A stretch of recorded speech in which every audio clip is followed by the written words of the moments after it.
စောင်းရသည်ဆိုတာတုပ်ကွေးရသည်ပေါ့နော်ဆိုထိုင်းစားကြောင့် virus တွေကပို့ပြီးတော့အသက်ရှိတယ်လူတွေကလည်းအေးတဲ့အတွက်စုစုဝေးဝေးနဲ့အခန်းတွင်းထဲမှာအနေကြလာကြတယ်ပြီးတော့ကျမတို့ရဲ့ကိုယ်ခန္ဓာမှာရှိတဲ့ခုခံစွမ်းအားကလည်းအေးတဲ့ချိန်မှာဆိုလို့ရှိရင်အလုပ်လုပ်တာကပို့ပြီးတော့နှိကွေးပါတယ်ဒီလိုမျိုးကြီးပေါင်းဆက်သွားတဲ့အခါမှာစောင်းတွင်းမှာတုပ်ကွေးဖြစ်တာပိုများပြီးတော့တုပ်ကွေးရသည်လို့သတ်မှတ်ကြတာပေါ့နော် virus တွေကြောင့်လည်းနေမကောင်းဖြစ်တာတွေများပြီးတဲ့အခါကျတော့လေချောင်းတွေနားမဲ့အဖျားတွေကြီးမဲ့ချောင်းဆိုးတာတွေဖြစ်လာတာဖြစ်ပါတယ်ရှင်။ဒီကုန်းချုပ်ရမယ်ဆိုရင်တော့စောင်းရသည်မှာဆိုလို့ရှိရင်အေးမြချောက်သွေးတဲ့လေကြောင့်လူတွေကအိမ်ထဲမှာအနေများပြီးတဲ့အခါကျတော့လေဝင်လေထွက်မကောင်းမင်းနဲ့မိုးတွေဖုန်တွေရှိတတ်တာကြောင့်ပြီးတော့ virus တွေကပြီးတဲ့တုပ်ကွေးတွေကြောင့်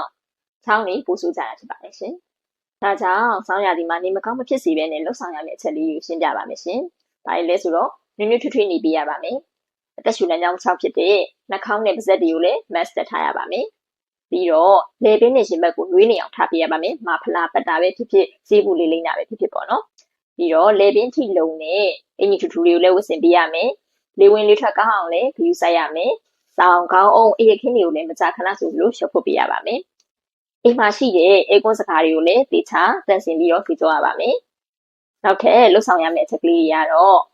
အေးဝအေးရမယ်။အစားကောင်းကောင်းစားရမယ်။ခြေကိုများများတောက်ပေးရပါမယ်။ဒါမှသာကိုယ်ခံစွမ်းအားကောင်းပြီးတော့နေမကောင်းဖြစ်တာတွေကိုကာကွယ်နိုင်တယ်လို့ဖြစ်လာခဲ့ရင်လည်းခဏလေးနဲ့တတ်တာပြောင်းပေးမှာပဲဖြစ်ပါတယ်ရှင်။အကယ်၍များခလေးဖြစ်စီလူကြီးဖြစ်စီ